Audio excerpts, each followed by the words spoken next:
Welcome, everyone. Thank you so much for joining us for today's Lunch and Learn program, Community Resilience and Climate Change. We are joined today by Brian Ambrette, who's the Senior Climate Resilience Coordinator with the Governor's Office of Policy, Innovation, and the Future. Brian has just a wealth of experience in conservation, climate action, and community adaptation and resilience planning. Brian, thank you so much for being with us today. My name is Kathleen Neal. I am the Director of Policy and Partnerships here at Maine Conservation Voters and Maine Conservation Alliance. Our organizations represent more than 8,500 members and supporters dedicated to protecting Maine's environment and our democracy. MCA does that through education, collaboration, and advocacy, and MCV by influencing public policy, holding politicians accountable, and winning elections. A few technical notes for today. We'll hear from Brian first and then tackle questions in the Q&A session at the end. You can send those questions to me through the chat whenever they occur to you, and I'll keep track of them and read them out loud to Brian when we get to that stage. You can message Will Sedlak if you have any technical difficulties. For those of you who are just joining, you may have noticed that there are an abundance of Kathleen Neals on the call today. That is a technical glitch on my side. If you want to rename yourself, you can hover over your picture, click on the three dots and select rename. When you go to message me, I have cleverly renamed myself the real Kathleen Neal, so you can know you're reaching out with your questions to the right person. This event is being recorded, and we will post the video on our website later this afternoon, where you can also find recordings of all of our previous Lunch and Learns. Thank you again for joining us, and Brian, I will turn it over to you. Thanks, Kathleen. I'm a little jealous that you've managed to clone yourself and get all of this work done today. So you have to show me how to do that for the next session. Good afternoon, everyone. It's a pleasure to be here today and be able to talk about this pilot project that the Governor's Office of Policy, Innovation, and the Future has just launched. And I am going to try to pull up my slides here. And does that show up for you all? We can see it, Brian. All right. So this is a project that launched a little bit less than a month ago. And so you are one of the first groups that we're presenting to about it. So I hope that it's interesting for you, and that for those of you who whose communities are involved in the project, you'll get involved and learn about what's going on. As many of you know, the Governor's Office of Policy, Innovation, and the Future was established by Governor Mills to address her administration's biggest priorities. And those included workforce development, the opioid crisis, children's issues, and of course, climate change. And then fate decided to throw a pandemic on top of that. So we have all been pitching in along with the Governor's Office staff where we can to help with the state's response. On December 1st of last year, the Maine Climate Council released Maine Won't Wait, a 4-year climate action plan. And Governor Mills announced that early implementation steps would include a community resilience pilot project. And that's what we're going to talk about this afternoon. As a quick reminder, the work of the Climate Council was informed by several scientific and technical analyses. And a couple of them are on the screen here. The Scientific and Technical Subcommittee was charged with providing a summary of the impacts of climate change in Maine, as well as some projections like estimates of sea level rise. We engaged expert consultant group from the Eastern Research Group to provide economic analysis, greenhouse gas modeling, energy modeling, and a really important cost of doing nothing report to give us a baseline of costs that the state could incur if we did nothing on climate change. There was an equity assessment done by the University of Maine's Mitchell Center on all of the strategies that were considered by the Climate Council. And of course, there was a strengthening clean energy economy plan that really got into jobs and economic opportunities that can be realized through climate action. These reports also inform the design of the Community Resilience Pilot Project that we're going to talk about. All of these reports, by the way, are available at the Maine Climate Council's website, and I'll be happy to put that in the chat at the end of the presentation here, or maybe Kathleen can throw it in there too. It's climatecouncil.maine.gov. One of the pieces of work that came out of those reports was a social vulnerability and climate risk analysis. And these are two separate kinds of analyses. The first is the social vulnerability, looking at how socioeconomic status, minority status, household composition, disability, and level of access to housing and transportation overlap with climate hazards or climate stressors. And so the map on the left and the blue and the yellow and the red really show what communities around the state are already primed to have the hardest times recovering from any kind of disruption. So the ones in the red there have the highest social vulnerability scores. And then when you overlay that with different kinds of climate risks like heat vulnerability or flood or sea level rise, you start to see where those risks compound and where communities will have the hardest time adapting to and recovering from climate change for different hazards. And so this formed some of the basis for the thinking of the Climate Council, but also for the formation of this pilot project. We also tried to understand where there was capacity on the ground for doing climate resilience planning. This is a different data set from the social vulnerability, and it looks at municipal and regional planning staff capacity. The communities in the two shades of blue have fairly good capacity with overlapping local and regional staff in resilience roles, specific resilience roles. The yellow areas have only regional capacity, and much of this is attributed to the Land Use Planning Commission, which supports planning in the unorganized territories. And the oranges and the reds are communities with the least resilience planning capacity. And as you can see, these heavily outnumber communities with more capacity. And this map is shifting. Even since it was published late last year, there are changes on the ground in staffing and the ability of some of the regional entities to do this work. And so this is an ever shifting landscape, but it's what informs the pilot project. When you overlay that capacity map with the social vulnerability, you see that there are about 65 communities in Maine that score really highly on social vulnerability and have the least capacity. And so these communities are some that are going to need our most attention. And while not all of them are addressed by communities in this project, it's something that's on our mind as we go towards building out a stronger statewide program in the future. Interestingly, this is a mix of coastal and inland communities, and there's definitely a need to think about inland support, and I will get into that in a moment. Across the Maine Won't Wait Climate Action Plan, there's an emphasis on equity, technical assistance to communities, and capacity building for just the reasons I explained. In terms of support for local planning, there are several efforts underway across the state to support community resilience, both at the state level and at the regional and local level. Regionally, there are organizations like the Southern Maine Planning and Development Commission and the Greater Portland Council of Governments and other regional planning organizations that are both building capacity across their own regions using different models, and we're hopeful to learn from some of these. Our pilot project adds to these efforts and will help the state learn how best to build a sustained statewide program for assisting communities in their climate actions.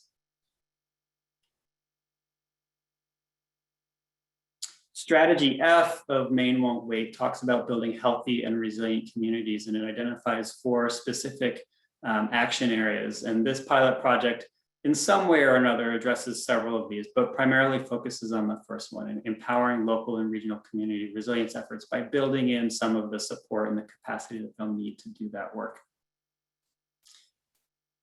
The Climate Action Plan did not provide a specific definition of resilience, but we did try to highlight some of the components of it that we think are important and form its foundation. So first, it's the planning and decision-making processes that are in place and institutionalized in local, regional, and state governments that absorb information about climate and health risks and help the communities evaluate their options for taking action. The second component is really, as I said, institutionalizing the people, the entities, the organizations, and the institutions that are responsible for doing that planning, for implementing projects, and for monitoring the outcomes of those projects in an attempt to reduce climate risks, improve health, and build the community's capacity to manage climate crises. And then lastly, it's that engagement and dialogue with the community, making sure that the most vulnerable citizens are being heard and that their priorities are being elevated. And so with that, all of that thinking, we designed this community resilience pilot project to advance several goals. And that is advancing resilience planning and implementation in multiple towns across the state, making sure that we're being diverse in our selection of communities, and making sure that the project is not just about planning, but it's also about implementation, about getting beyond the planning stage and getting towards action. The second goal was to test and demonstrate replicable engagement models. So this means we're interested in learning about different approaches to supporting communities, understanding that those approaches might need to be different in different parts of the state or might need to be different for different types of communities. And so we're really interested in understanding what that technical assistance looks like, what those best practices are, and then how best to provide some of the funding support for implementation. And third, we want to inform the future development of technical support for communities coming from the state perspective. And so this means, how do we reach communities? How do we recruit them? Who are the best service providers to provide that assistance to them? And how do we interact as a state with those service providers? And then we had additional guiding principles that we think are important to this process that we want to learn more about through the project. And the first is that we believe, and we want to test this, that regional collaboration will strengthen the relationships among towns and different service providers and helps share new capacity across several communities in an attempt at being more efficient with scarce resources. And so this model, this project will really test that regional collaboration. And I'll talk about that more in a moment. As I've said, we really wanted to leverage local service providers, community organizations, or regional entities that know their communities, that have already started building trust, and have already done some of this work in their communities, but particularly those organizations that have the capacity and the expertise to assist communities in this work. And then lastly, we wanted practices that come out of this project to be transferable to other communities across the state and to really inform future state programming. So looking towards that regional collaboration, we were wanting service providers to propose to us regional cohorts of communities that they would work with through this pilot project. So our goal for the selection process in the project was to select 3 service providers. Those could be regional planning organizations, they could be nonprofits, they could be entities from the private sector or from universities. We wanted these service providers to engage municipal cohorts or regional groups from 3 different regions across the state. We acknowledge that there's been a fair amount of good work done already along the coast of Maine supporting communities. So we wanted to make sure that this project grabbed a slice of inland Maine. So we broke the state into 3 regions, 1 coastal and 2 inland regions, and we did select 1 cohort from each of those regions. We also wanted the service providers in their proposals to be thinking about social vulnerability, existing staff capacity or variations in existing staff capacity at the local level, previous history or not of taking climate action at a municipal level, and then connectivity among those communities, existing connectivity among those communities, whether they're adjacent or they share transportation or some other kind of infrastructure. What's the connection between those communities and the cohort?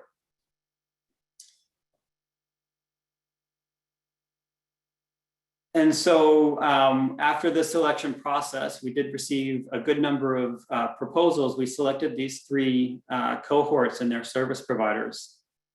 In Northern Maine, supported by the Northern Maine Development Commission, we have Caribou, Fort Fairfield, and Washburn, and they'll be also supported by the Nature Conservancy. In the Western Hills, we have the Greater Portland Council of Governments working with Bridgeton and Wyndham. And then along the coast, the New England Environmental Finance Center and the Casco Bay Estuary Partnership at the University of Southern Maine will be working with the towns of Harpswell, Phippsburg, and West Bath.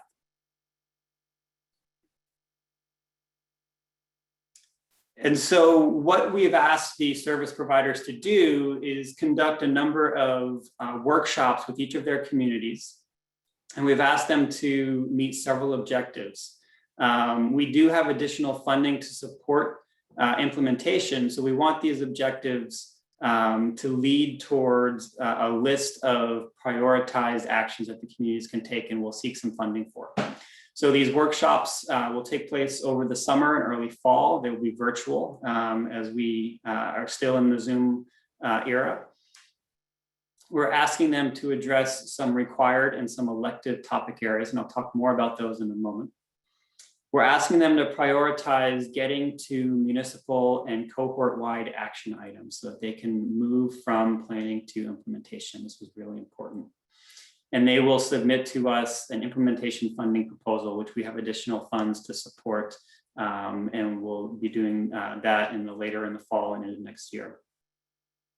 And then my office, the Governor's Office of Policy Innovation in the Future, will work with these service providers to synthesize the successes from the engagement this year, understand what the challenges were, and develop some lessons that will inform how we build out that future statewide technical assistance program.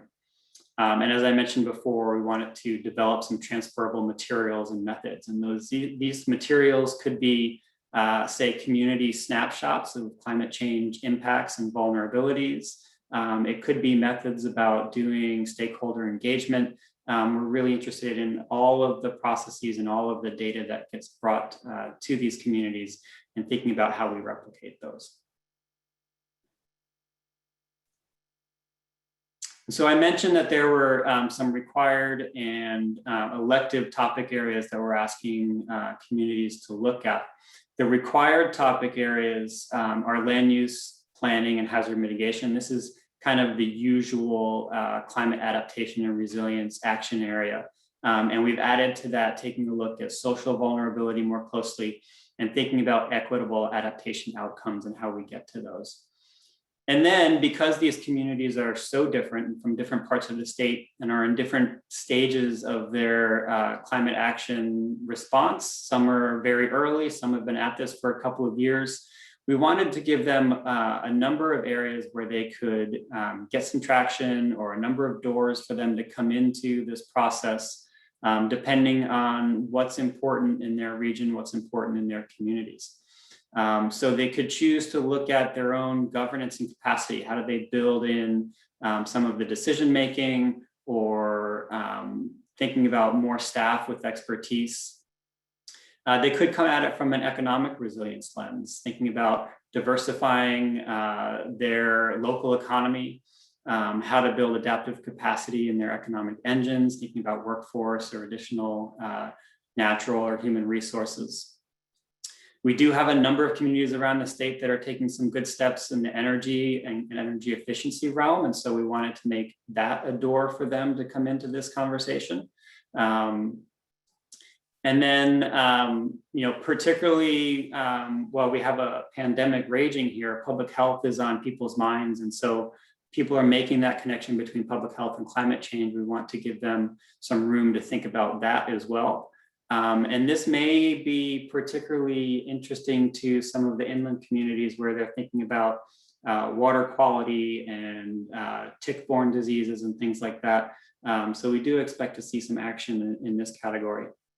And then lastly, particularly interesting to this group is the impact of climate change on the natural world and the way that we use ecosystem services or natural solutions or think about open space.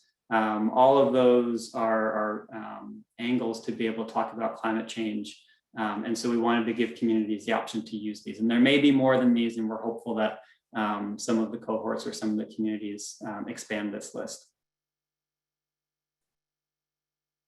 And so just quickly, finishing up on the project timeline, the project kicked off in late May. The service providers will be conducting those community workshops over the coming months, right into sort of the early part of September. And then in October, they'll be shifting towards thinking about those prioritized actions. What are they going to focus on for implementation? And then, as I said, we've got some additional funding for them to submit proposals and do additional work. And that additional implementation work could take many forms. It could be additional planning. So maybe they want to do something at a watershed scale across their communities and plan for, say, green infrastructure, or do some additional vulnerability assessments across their communities. It could be a physical project. The funding that we have for them probably won't support, a big construction project, but it might support some early design work for, say, a bridge upgrade or a culvert crossing or something of that nature. Or it could go in some really interesting directions, like building capacity. So maybe two or three communities decide that they want to share a floodplain manager or a GIS coordinator. And so the funding could go towards supporting that kind of position. So we're really hopeful to see that we'll get some creative and innovative implementation ideas. And then the communities will have 9 months or so to implement that funding and report back to us on their progress. This is a rather aggressive project timeline. The service providers and the communities know this, and we do want them to move fairly quickly. And the reason for that is that we want to be able to learn from this process and have some key lessons learned and best practices by the end of this year, because we do anticipate moving rather quickly into building out a larger program statewide, and perhaps needing some legislation in the next session to be able to do that work. So we're moving quickly, but we also think that the communities can do this work quickly and get from planning to action in a rather quick fashion here. And then I'm going to finish up with this slide. This is an interesting time to be doing this work. And when the plan, the statewide climate action plan, was released into the world last December, one of the questions on everybody's mind was, how are we going to pay for this? And so since then, we've seen a lot of action at the federal level. And we really do have a once-in-a-generation opportunity to make transformative investments in climate action on both resiliency and adaptation on that side of the climate change, but also on the clean energy and greenhouse gas emissions side. And several major proposals from the governor's desk are winding through the legislature right now that would increase funding to Maine communities for climate action. The largest is the first set of bullets on this list, the governor's Maine Jobs and Recovery Plan. And this is her plan for deploying the $1.1 billion in federal American Recovery Plan funds that will be coming to Maine over the next several years. And a portion of these funds would be directed towards significant climate investments. And the governor's plan for this includes $50 million for energy efficiency projects, $150 million additional dollars for broadband, $8 million for a clean energy partnership to support job growth in clean energy and energy efficiency industries, $8 million for electric vehicle charging, $50 million for heritage industries, including food processing and innovative climate-friendly forest products, $20 million for a pilot infrastructure adaptation fund, and $25 million each for drinking water and wastewater infrastructure. And so these are all proposals that are in the Maine Jobs and Recovery Plan. And as I said, that's moving its way through the legislature right now. The governor's supplemental budget includes over $5 million to support municipal partnerships around resilience, emissions reductions, energy efficiency, housing, and land use. That'll be through community grants and technical assistance to communities. So that's exciting, and that's probably where the build out of this pilot project would be directed. That statewide program would probably come out of these funds. both of these proposals, the jobs and recovery plan and the supplemental budget, as I said, are before the legislature right now, will need approval.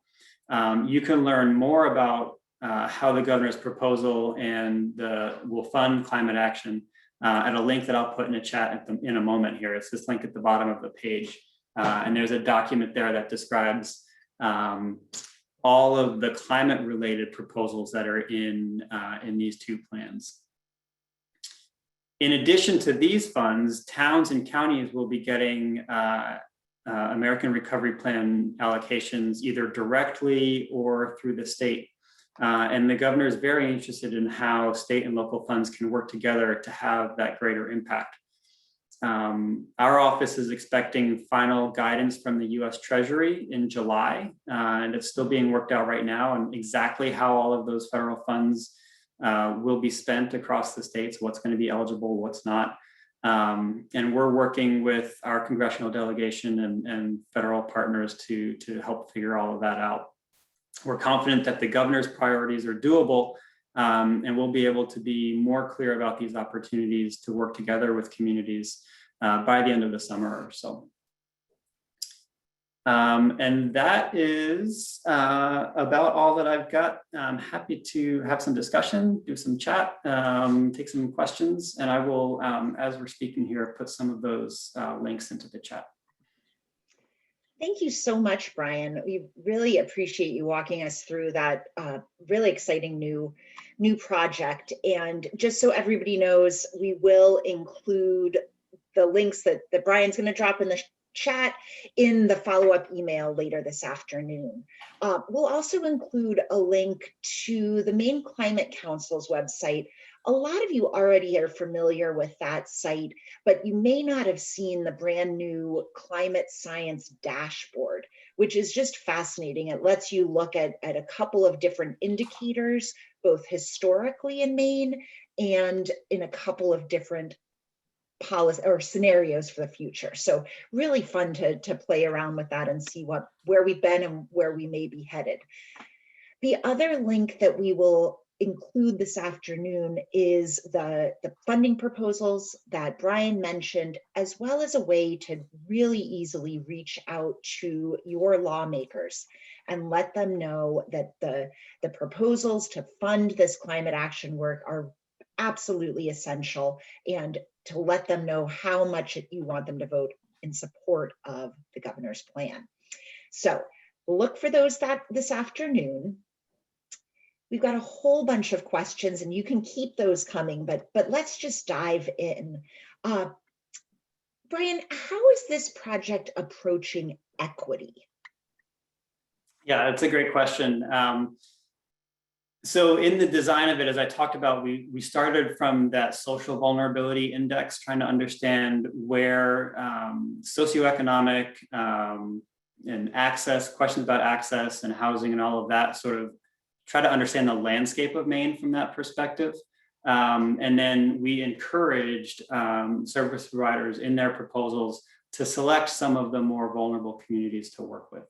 So that's number one. And then number two is we're asking, as I said, one of the required topic areas for communities to work on is equitable adaptation and addressing, some of those things that we learned about in the social vulnerability index. And so we're interested in learning how communities will do that work and how the service providers can support that. So we've built it into the project, and we realize that there's a lot that we have to learn on how we can support that. Fabulous. That's super, super interesting. We have a note here, really just appreciate the quick timeline for implementing this work. And a reminder that, we've got years, not decades to address the climate crisis. So thank you for that. The timeline slide you put up showed sort of through next September 2022. Is there a sense of where we go from there, or is this the period where we're really, figuring out what the next steps should be? Yeah, it's a good question. I would say that there are a lot of tracks that are starting to converge. And the actual date for where they converge, I can't really predict yet, but there's this pilot project that's going to bring some really important information and learning by the end of this year. There's the governor's funding proposals, which could be voted on in the next couple of weeks in the legislature. So the funding track is starting to line up with the learning track.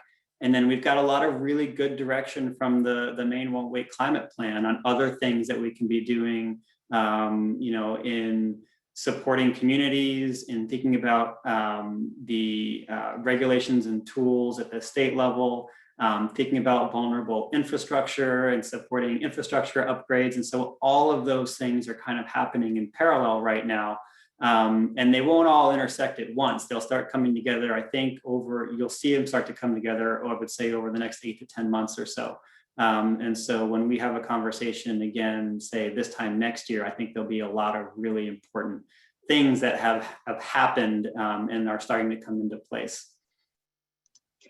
Well, mark your calendar. We will, I'm sure we'll invite you back along the way, but for sure, we're going to want an update when we get close to the end of next summer. And I appreciate the way you framed that there are all of these different, funding tracks and learning tracks, and they're all going to start to come together. One of the things we know is that many communities have sustainability efforts underway that predate the climate action plan and focused on energy efficiency and renewables and EVs. And how do they start to intersect with the work that the climate action plan is specifically directing? And what does that partnership look like? It's like, where's the push and pull there? Yeah, it's we have been trying to sort of learn from all of that process. Certainly a number of those communities or the organizations that supported the communities that have been doing this work for a while were represented in the working groups of the Maine Climate Council. So all of that learning is in some way integrated into the document, the climate action plan that we're taking our guidance from at the moment. I didn't talk about it today, but our office has other efforts to learn about, what are those individual communities doing. There's a number who are doing greenhouse gas inventories or energy baselines to try to understand what their usage are. How do we learn about their methodologies and try to make those transferable in some way to other states, or build those methods into resources and tools that we can offer through some of these technical assistance programs. Other communities are looking at electric vehicles and charging. There's a lot we can learn from Efficiency Maine about how communities are thinking about energy usage in their buildings in terms of lighting and heating and all of that. So we have tremendous opportunity to learn from what the communities that are ahead of the curve are doing. And it's exciting to see communities around the state that have really started to embrace planning. And so, the big one is the Portland, South Portland joint climate plan, but there's efforts all over from Belfast. We're hearing good work happening there. Southern Maine, Norway, South Paris area has some interesting stuff going on. So there's pockets of a really innovative activity around the state. And we're looking to learn from them, support that. There's lots, as I said, there's lots of different doorways that communities can come into this conversation through. We want to make sure that we're encouraging that, because that, it comes from a place of where communities have done some work thinking about priorities and thinking about their needs. That's fabulous. And I'll put in a plug for next week's Lunch and Learn. We actually will have Christine Grimando, who's the Director of Planning for the City of Portland. She'll be with us next week to talk a little bit more about how their work really does help to implement the climate action plan, both the city level plan and the state level plan. So mark your calendars for that one. at the sort of flip side of those leading communities is the communities that just don't have the capacity to engage in that kind of planning at the local level. There's a whole spectrum, right, of planning capacity across Maine communities. What do the partnerships look like in maybe smaller towns or in places where it just hasn't risen to the top of the priority list quite yet? Yeah, that's the big challenge. And I would say that this is the big one on our radar screen is there's, if you don't have the capacity to be thinking about climate change and all of the ways that, all of the systems thinking kind of ways that it intersects with other issues going on in your community, if you don't have that capacity, it just doesn't rise to a priority because you can't do anything about it. And so, we do think that this regional approach is going to address some of that capacity issue. If we can figure out how to share capacity across communities, it can help jumpstart some of that work, give communities a means to be able to do it. And then also, capacity is not everything, right? There's got to be some will to do the work too. And a lot of that will comes down to communicating the impacts to communities, helping communities learn what's important to what's important to them will be affected by climate change. And that is why we created all of those different topic areas to allow communities different ways to come into the climate conversation. If they're really concerned about their natural resources, they can come in that way. If they're really concerned about their local, they can come in that way. And so being able to communicate the potential impacts to the things that communities care about is going to be really important. And to that end, our office will later this summer be engaging with the communications firm to start doing some of that sort of targeted communications work. That's great. And, it's interesting. We've been talking about this, the MCV team, about how we need not just cross-sector planning and resilience work, but cross motivation, right? So whatever is driving each of us individually or at an organizational level to focus on our communities and to enhance our resilience, that we're going to start to intersect somewhere when it all comes down to the climate crisis. So thank you. That's really a great perspective to elevate that will as well as enhance the capacity. If folks on the program today or out there in the world are thinking about how to get involved, whether they have expertise to share, whether they have will and muscle power to contribute, do you recommend going to their town, going directly to you and GoPIF, or where should people plug in? This is a really important question. So much of resilience happens at the local level, right? And it even starts in your household, right? You don't want to be the one in an emergency that the first responders have to come to in a boat, right? So have a plan for what's going to happen when an emergency strikes your neighborhood. So that's number one, is get yourself prepared. Number two is find out what's going on locally. If you are lucky to live in one of the communities that has been thinking about climate change and resilience for a while, that might mean calling up the town office and finding out where all that work is happening. We've seen across the state in a number of communities where grassroots efforts at forming climate committees have become institutionalized, and town select boards and what have you have formed official committees out of those grassroots efforts. And so there's a lot of different ways that communities get organized around climate resilience. And so I think the first step is finding out what's going on in your community, and if it's not happening, thinking about how you might be the catalyst for that. And of course, a lot of the questions come down to funding, right? So first, a clarification. the Maine Jobs and Recovery Plan, can you explain again how that's connected to the American Rescue Plan and what the governor has a role, the legislature has a role, who else has a role in both approving that money and then who gets to spend it? Yep. Yeah. So this is there's even a lot of clarity that's even needing to float around at government levels about how all of this works. And so Maine will be on the receiving end of about $1.1 billion in American Recovery Plan funds. And those funds, I believe, will be hitting Maine in 2 installments over the next 2 years. The governor's Maine Jobs and Recovery Plan is her plan for allocating that $1.1 billion.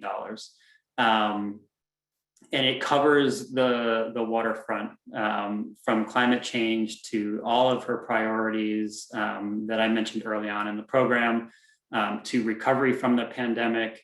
And it's all available in the plan, and I'll put that in the chat in a moment, the full plan in the chat in a moment. So there's a lot of initiatives there. A lot of them are interlocking. So it's a really well thought out plan for deploying that 1.1 billion. And you really start to see how all of the systems around the state intersect, from housing to transportation to public health. Everything, all of that is interrelated, and the programs overlap in a lot of interesting ways. So that's piece number 1. Piece number 2 is the supplemental budget. We're fortunate that the revenue predictions for the state have improved over the last several months or so that there's some additional funding that's available for programs like this. So the governor has proposed a supplemental budget. And so both of those, independent from one another, are winding their way through the legislature for approval. So that will all be happening in the next couple of weeks as the legislature winds itself down, right? And so both of those will be going for approval, and then can move towards implementation, basically at the rate that funds become available. And as I said in the presentation, we're still waiting for the final guidance from US Treasury on exactly how all of those federal funds can be spent.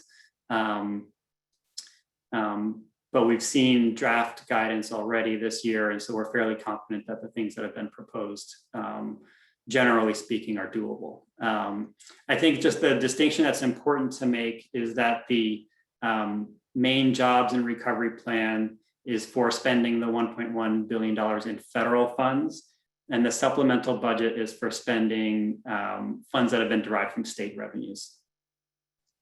That's super helpful. Thank you. For both of those, I guess, or for either pot of money, some of that will support the pilot projects that you have been talking about today. If there are municipalities that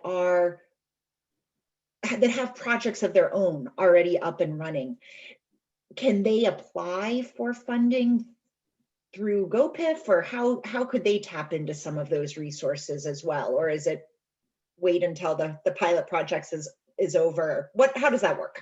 Yeah, no, this is an important point of clarification. So the pilot project that I described in my presentation today is actually entirely funded through private philanthropy that we raised to do this pilot project. So no public funds are being deployed through the pilot. And all of those funds will be spoken for by the communities that are participating right now. So there's no new opportunities for communities to apply for funding. At the moment, the options available to communities as we talk about it today are the existing grant programs that are already in place around the state, whether that's the Coastal Communities grants or municipal roads and bridges grant funds. And then the proposals that we have through the Jobs and Recovery Plan, the supplemental budget, all talk about adding funds to existing programs or launching new initiatives. And so those will come online at some point in the future, assuming everything is approved. And I don't have a good timeline for when all of that will happen. Look, I would say, be looking for things over the next year or so. Brian, you can answer just about every question, so you're allowed to have one that you're not completely sure what the timeline is. You still get expert status with us. We do have a couple of municipal leaders and town councilors who are on the phone right now who are saying, okay, but we're working on our budget right now. What guidance do you have? Is there anything we can count on, or how should we be planning, whether it's for our annual budget or capital improvement plans down the road that we know there are going to be climate risks? Do you have any advice? Yes. So this will be an opportunity, I think, to think systematically about how all of your priorities intersect with one another. And the advice I would give, if you haven't done it already, is understand what federal allocations are coming in your direction. As I mentioned, some of that funding will be coming directly to communities. Some of it will be coming via the state. That really depends on community size. I think the largest half dozen or dozen communities in Maine will be getting their allocations straight from US Treasury. And then the remaining will come through the state in some fashion. But those allocations are already out there in public, so you should be able to find that information. Counties in Maine will be receiving, I believe receiving direct allocations, but don't quote me on that. And those amounts are for the most part known. Those are one-time allocations. And so at the state level, we're certainly thinking about not starting new initiatives that we don't have a plan for funding in the long term with those funds. And so that would be kind of some similar advice maybe to communities, is how do we use these one-time investments in ways that are long-term investments, perhaps that reduce our operating costs over the long term. So energy efficiency projects are a great one. How do we make investments that improve our sustainability as a community without locking us into long-term expenses? So thinking about basically about how we can use these investments to cut some costs where we can.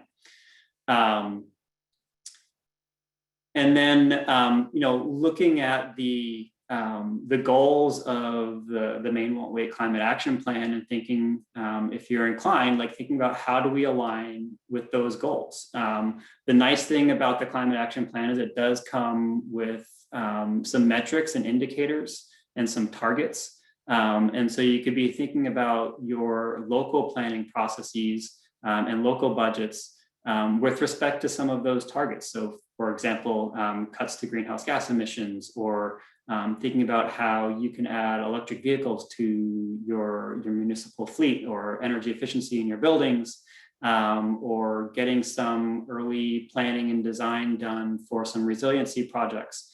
Those would be, uses of the federal allocations that'll start to align with the state's climate action plan.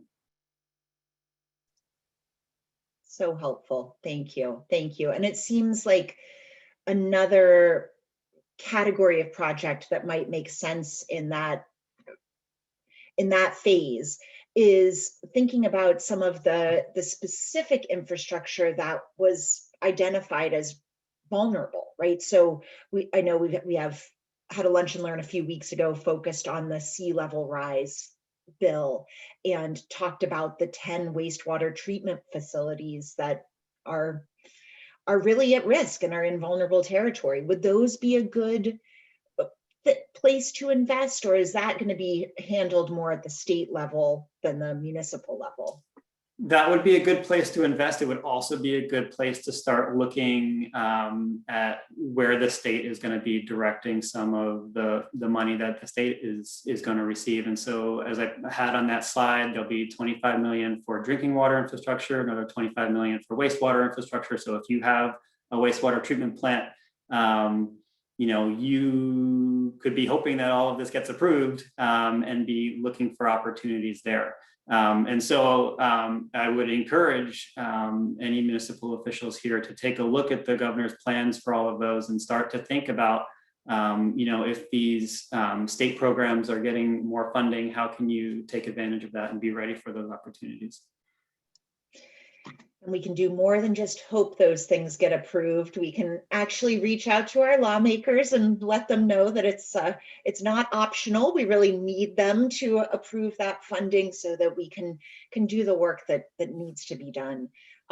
Brian, we're just so grateful for your clarity. You have just taken us through some really complicated work and complicated funding streams, and just made it so simple and easy to understand. Really appreciate it. For everybody on the line, we will send a follow-up email later this afternoon with some of the links that Brian mentioned, the specific bills that are associated with approving those funding mechanisms, and also information about how to register for next week's Lunch and Learn, which, as I said, is going to dig into the efforts underway in Portland. Portland, of course, is our biggest city. Not everything they're doing will be immediately transferable to our smallest towns, but there's a heck of a lot of expertise and really good thinking that we can share across the state. And the work that your office does, Brian, the Governor's Office of Policy Innovation in the Future, wow, it is very impressive, and we are all grateful. Thanks for joining us today. Thanks to all of you for joining us today. Thanks for so many Kathleen Meals joining us today. You gave us a good laugh and reminded me that there are always new mistakes waiting to be made. So thanks for being with us. Have a great weekend.